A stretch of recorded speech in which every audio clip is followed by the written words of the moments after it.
Wow, Alex, it's so nice to finally be able to talk to The you. man, the myth, the legend. The man, the myth, the Alex legend. Kofi Dunkler. Alex is the director of LGBT Rights Ghana. We've been talking with some of the departments directors, but you're the director. Exactly. And I mean, now we've had like a lot of conversations with the different activists in the different departments from LRG, and it's so nice to have been able to hear what they do in the different departments and get like a more nuanced overview of the whole LGBT situation here.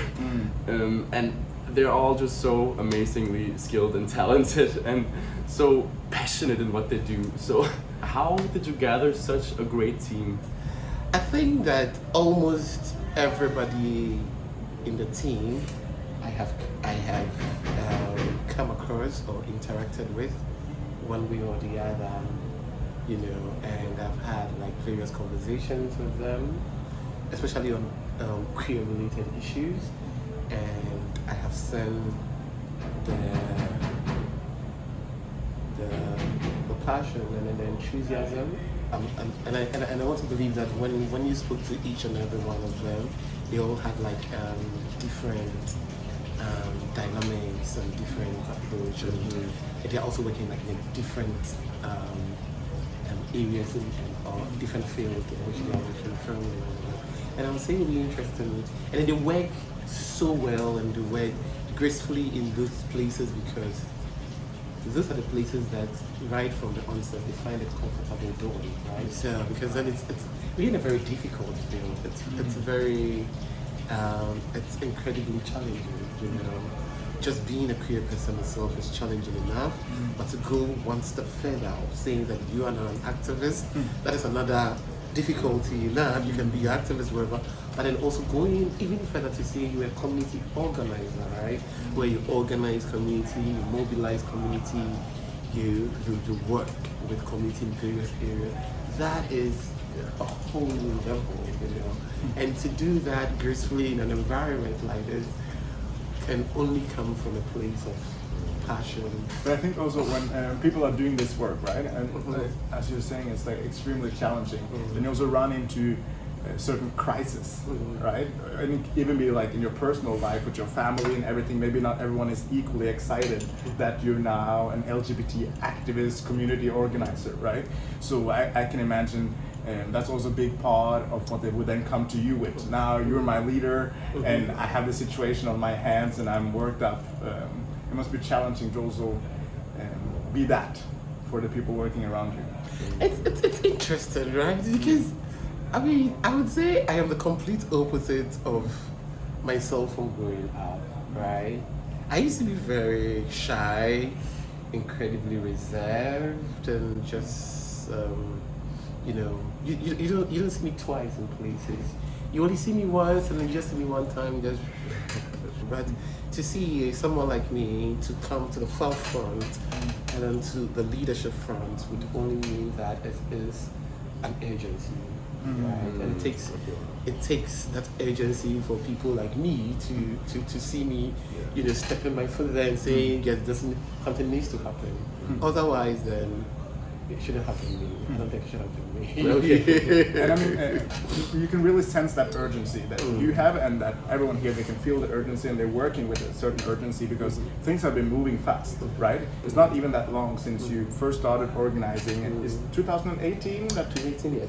And now we're sitting here at the beginning of 2023, and all of this is already happening. What do you see for the next 4 years? Where's the organization going? Absolutely. I would say that I'm working with a team of very visionary people. People who have vision for themselves, for their immediate family, for the community, for the nation at large, the region, as in the African region, and even the world. These are people who are leading from a place of leadership or from a long-term perspective, people who have a long-term goal of wanting to see things in a particular way. So if you have people who really want to see things in a particular way in the long term, it's much easier to work with people like And I think I see that in almost all the leadership within the team. So yeah. Okay, so you all have different visions and stuff like that. Yeah. It's not only you, but also your team that is Yeah. able to like complement the vision as a whole. But I'm thinking a challenge here with thinking long term and having long term dreams and visions. When you also have this like thing over your head of the parliament discussing this horrible anti-LGBT bill. I mean, we don't really know what's going to happen with it, and how can you plan long term when you don't know? Yeah. How do you think the long term plans would be affected by a bill like this passing? And how would it affect your like team to? Absolutely, that's an interesting question, and then I keep laughing because in my head I'm trying to process the question in my head, and it sounds funny, right? And it's funny in a very in a very interesting way, in the sense that we as a community, for I wouldn't say the longest of time or for quite some time, were being more of like a defensive community, a community that is at the verge of homophobes, right? However, homophobe decides to throw us around, and we keep going in that direction. So if homophobes throw us this way, then we go this direction. If they throw us this way, then we go that direction, right?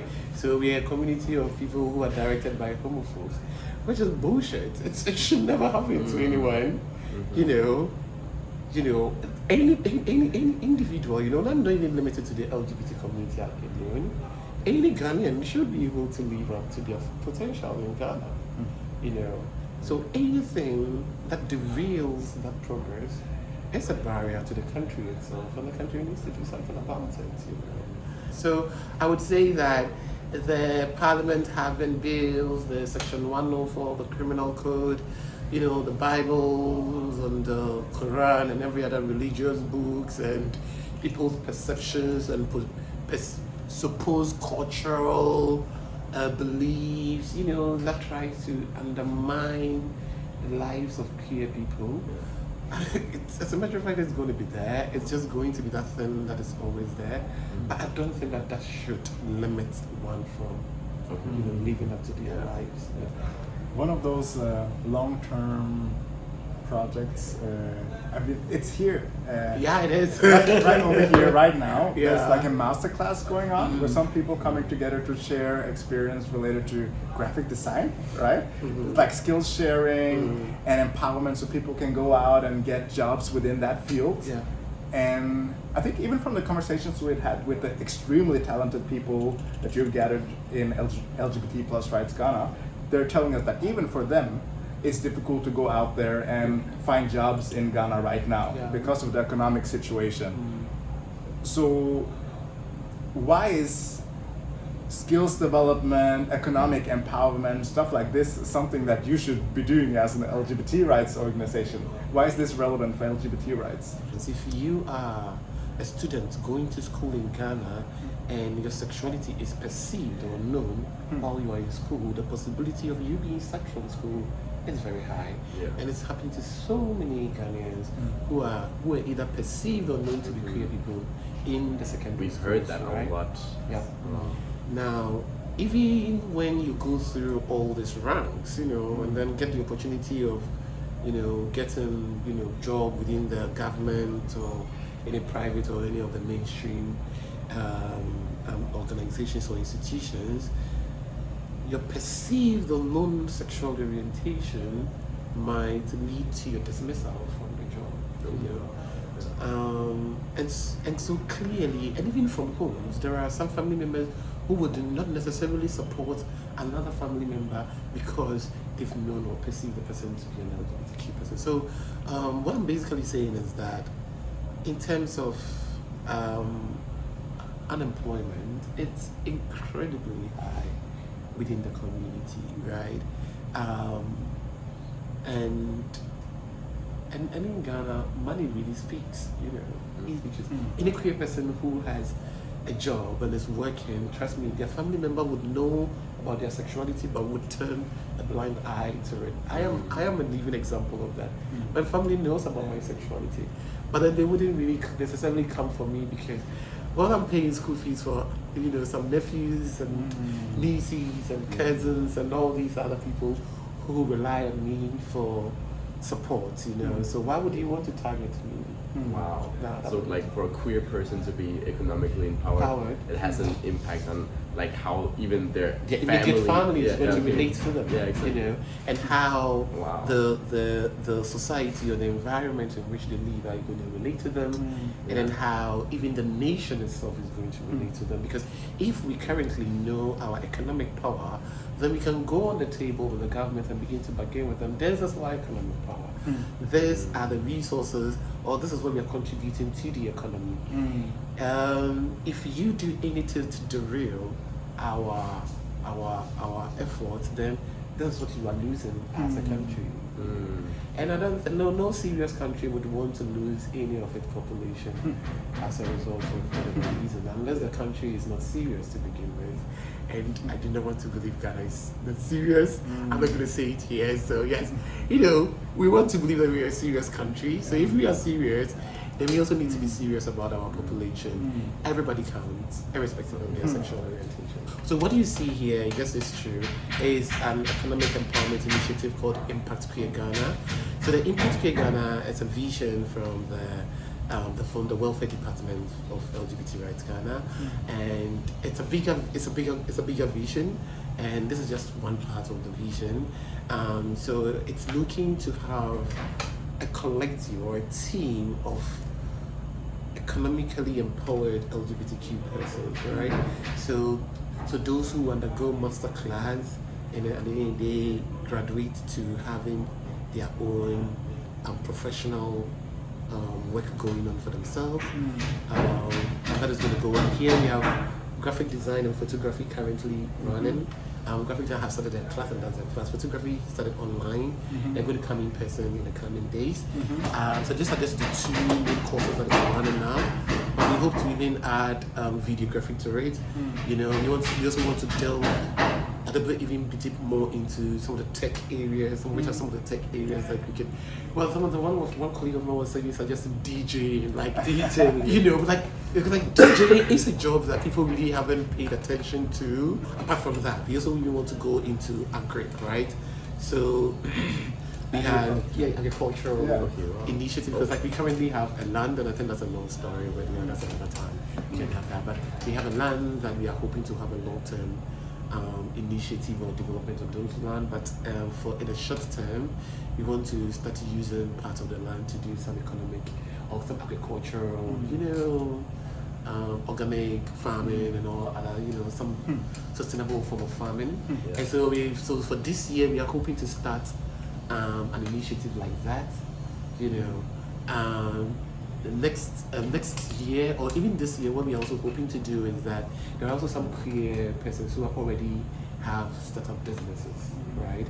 What we want to do is to create a fund where those who already have startup businesses can, share their vision of how a long term, how they want to see their business looks like, and wherever they are now, and what resources they need to achieve that. And then this startup fund will be channeled towards some of the brilliant or some of the creative ideas that some of these startup businesses have. Then they give this fund to them for them to expand their business. And part of the agreement would be that they have to also employ queer persons who need jobs in their businesses and stuff, So then we have a community of queer people who are economically strong, really cool. and that is such a big vision. Absolutely. I do understand, Alex, why people want to be a part of your vision and be a part of your team, and why they say, there's hope here actually, and we can dream for our own future as individuals, but also as a community. Wow, thank you so much for doing what you're doing and for having allowed me and Alexander to be a part of it for a few months. It's been really, really amazing. Absolutely, and I want to also use this opportunity to thank you guys so much for the incredible works you guys were doing. I see you guys going up and down, I'm sorry. I'm sorry.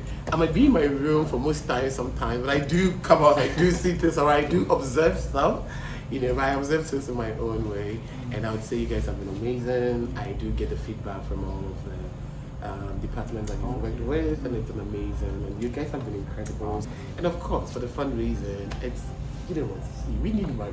All of the things we are saying, if there is no money, we can do shit. Like, you can do whatever you want to do, you can say whatever you want to say, but if you don't have money, then you just look at you know, then your head looks like a goat's head. It's just big. If you think that you have a little bit of money in your pocket that could be used better here than at Volt or the other, you know, food delivery apps that you're using back home in Copenhagen, then we have a GoFundMe campaign, and it runs not too much longer. It runs until February 10th. So hurry. Yeah, tell your friends to click the link right now and put the money in there. It goes 100% to LGBT plus Rights Ghana. And you heard the big vision, right? If you send your money, then you be part of that yeah, vision. you definitely are contributing towards this vision, and we love you all so much, and thank you so much. It's incredible. Thank you so much. See you guys later. Oh, and don't forget to hit that subscribe button.